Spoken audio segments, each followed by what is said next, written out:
My name is Marty Ged, and I'm the managing attorney of Ged Lawyers.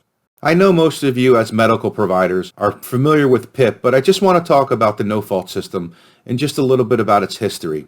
The no-fault system, obviously as it's named, puts no fault on either party if they get into an accident. And this law was enacted in 1971, really with the intent to allow people who are involved in accidents to not have to sue to get medical attention.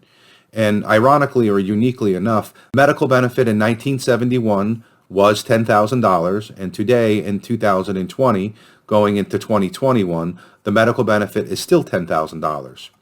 In Florida, as you all are aware, the PIP statute is constantly under attack from different stakeholders, mostly the insurance company, who are trying to get rid of the no-fault insurance. In our opinion, the no-fault insurance is extremely important because in Florida there are so many people who don't have insurance. And really, if they don't have insurance and get into an auto accident, they're going to be burdened with those bills.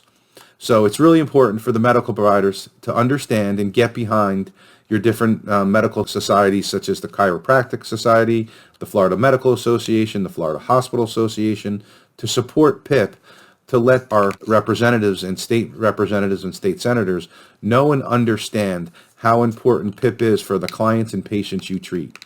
When we're first engaged, we look at a client's intake form to determine if they're asking the right questions, because under the Florida no-fault law, there's actually 4 ways for the medical provider to obtain that $10,000 in benefits. And the first is the obvious.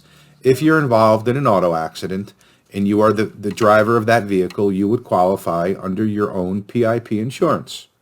The second is anyone who is a passenger in a vehicle and is injured as a result of that accident is qualified under the host vehicle's PIP. So that means if you have 2 passengers or 3 passengers in the car, each passenger is entitled to that $10,000 benefit. Thirdly, is if you're residing with a resident relative. For example, if you live with your aunt or uncle and you don't own a vehicle but you're living with a resident relative and you're involved in an auto accident, you can still qualify under the PIP benefits under your resident relatives policy.